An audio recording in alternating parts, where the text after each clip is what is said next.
दुरुस्त है। मैं अपना हक तो चाहती हूँ, लेकिन अपने मुआवजे की बेइज्जती नहीं। ऐसा क्यों चाहती हो? माय लॉर्ड, औरत नाम ही मोहब्बत और इशारों कुर्बानी का है। मैं अपने मुआवजे का आबरू भी हूँ और इसकी हिफाजत भी करना चाहती हूँ। क्या तुम्हारा कोई वकील है? जी नहीं माय लॉर्ड, मेरा कोई वकील नहीं। मैं अपना मुकदमा खुद ही लड़ना चाहूंगी, लिहाजा आप मुझे इसकी इजाजत दे। Thank you my Lord.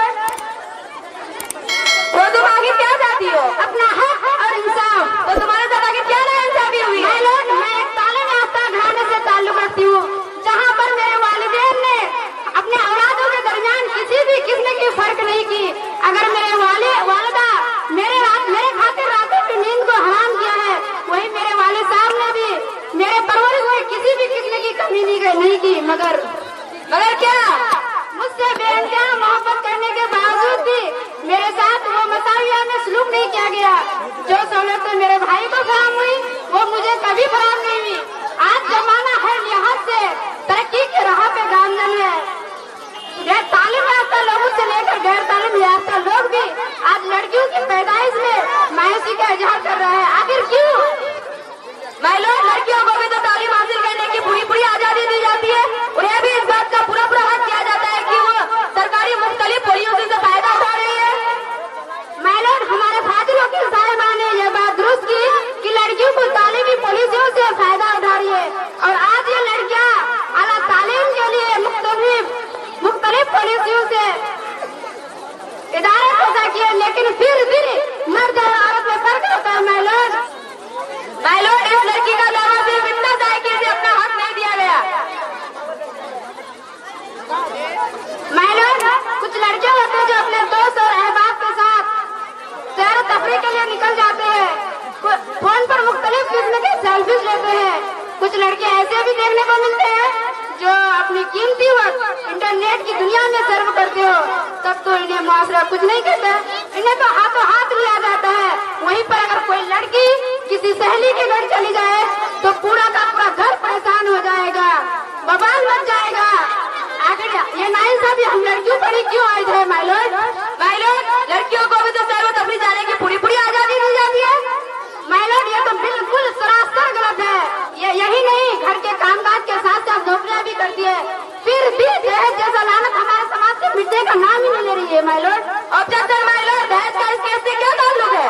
Objection my Lord, दहेज का इस केस से गहरा ताल्लुक है, क्योंकि जब रिश्ते वाले लड़कियों को देखने के लिए जाते हैं, लड़कियां बर्स रहे रोजगार होने के बावजूद भी लड़कियों की सूरत को देखा जाता है, लड़कियों के रंग को देखा जाता है, जोड़े की रकम को देखा जाता है, जबकि तालीम ही दहेज है, तालीम ही सब कुछ है।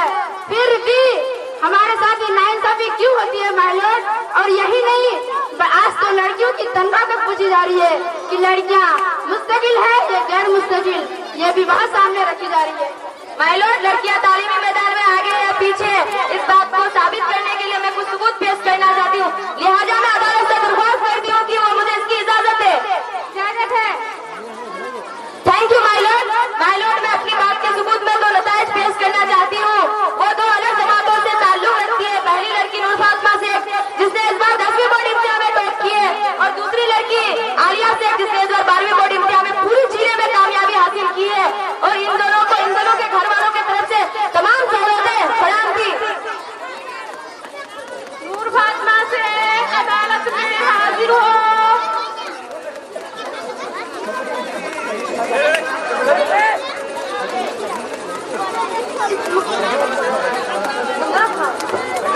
मुकद्दस किताब में हाथ रखकर कसम खाई कि मैं जो कुछ कहूँगी सच कहूँगी, सच के सिवा कुछ नहीं कहूँगी। मैं जो कुछ कहूँगी सच कहूँगी, सच के सिवा कुछ नहीं कहूँगी। मिस नूर फातिमा शेख, यह बात दुरुस्त है कि आपने इस बार 10वीं बोर्ड इम्तिहान में टॉप किया है, और यह भी दुरुस्त है कि आपके घर वालों की तरफ से आपको तमाम सहूलतें फराहम थी। बिल्कुल दी थी। माय लॉर्ड, इससे तो साफ जाहिर हो जाता है कि हर वालिदैन अपनी लड़की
स्टडी करते हैं। तो आप स्टडी कैसे करती है?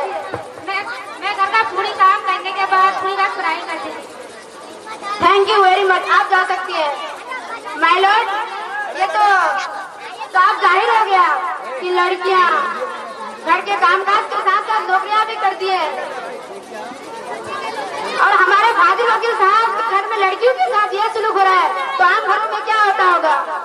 ऑब्जेक्शन माय लॉर्ड, फाजिल वकील मेरे पर्सनल मैटर में इंटरफेयर कर रहे हैं, लिहाजा मैं अदालत में दरख्वास्त करती हूँ कि वो मेरे पर्सनल मैटर में इंटरफेयर ना करे।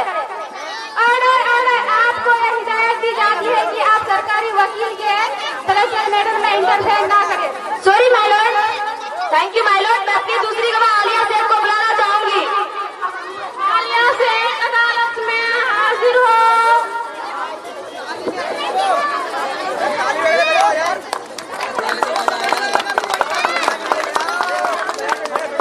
इस मुकद्दस किताब को हाथ रखकर कसम खाइए कि मैं जो कुछ कहूंगी सच कहूंगी, सच के सिवा कुछ नहीं कहूंगी। मैं कसम खाती हूँ कि मैं जो कुछ कहूंगी सच कहूंगी, सच के सिवा कुछ नहीं कहूंगी। मिस आलिया शेख, क्या ये बात दुरुस्त है कि आपने इस बार 12वीं बोर्ड इम्तिहान में टॉप किए हैं? और ये भी दुरुस्त है कि आपके घर वालों की तरफ से आपको तमाम सहूलतें फराहम थी? माय लॉर्ड, इससे तो साफ जाहिर हो जाता है कि हर वालिदैन अपनी बेटियों की पूरी मदद करते हैं और पूरे ताउन करते हैं। माय लॉर्ड, अगर आपकी इजाजत हो तो मैं आलिया शेख से कुछ सवाल आप कर सकती हूँ? इजाजत है। Thanks my lord. Miss Alia Sheikh, आप 12वीं बोर्ड का इम्तिहान पास किया, आपके वालिदैन आपको तमाम सहूलतें फराहम की? सहूलतें तो फराहम की थी,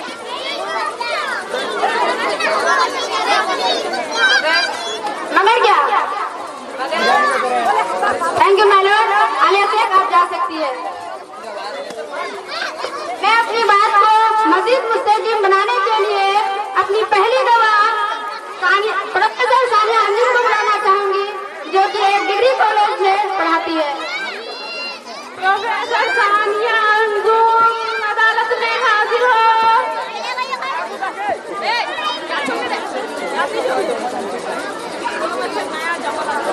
मैं जो कुछ कहूंगी सच कहूंगी, सच के सिवा कुछ नहीं कहूंगी। प्रोफेसर सानिया, आपके बेटे की किसी लड़की से शादी तय हुई थी तो वो आपने की तोड़ दी? मेरा बेटा एक डॉक्टर है और वो लड़की इस काबिल नहीं कि एक डॉक्टर की बीवी बन सके। लड़की काबिल नहीं थी या वालिदैन आपका मुतालबा पूरा नहीं कर सके? ऑब्जेक्शन माय लॉर्ड, इसके बेटे की शादी का इस केस से क्या ताल्लुक है? Order order, objection sustain. आप अपनी बात जारी रखें। माय लॉर्ड, लड़कियां अपने वालिदैन के घर छोड़कर लड़कों के घर को संभालती है, घर के कामकाज के साथ साथ नौकरियां भी करती है, और तालीम ने तो लड़कियों में इतनी बेकारी पैदा कर दी है कि वो अपनी इज्जत, अजमत और इज्जत का ख्याल रख सके। तो फिर औरत अपनी मर्जी से क्यों कोई पैसा इस्तेमाल नहीं कर सकती? माय लॉर्ड, अपनी मर्जी से नहीं, लड़की औरत अपनी मर्जी से नहीं बल्कि अपनी जिद के कारण बाहर जाकर काम करना चाहती है। आप जा सकती है।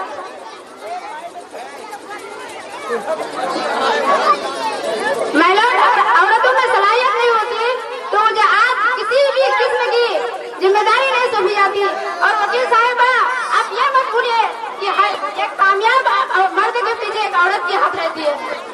सलाहियत हो, औरत में सलाहियत क्या होती है? उसका सारा काम कोई ना कोई मर्द अंजाम देते हैं।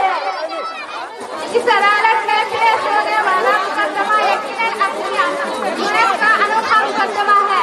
अपने हुकूक के लिए लड़ना हर फर्द का पैदाइशी हक है। माय लॉर्ड, अगर आपकी इजाजत हो तो मैं आपके सामने और एक सबूत पेश कर सकती हूँ? इजाजत है। Thank you my Lord. आजकल तो ये खबर अखबारों में छपी थी।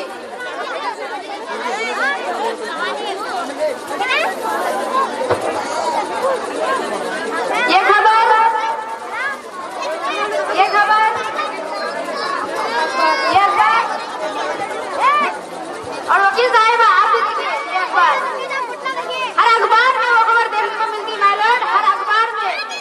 देखिए देखिए, एक जज साहब ने अपने खानदान की तमाम जायदाद अपने बेटों के नाम कर दी और बेटियों को इस बात से महरूम रखा।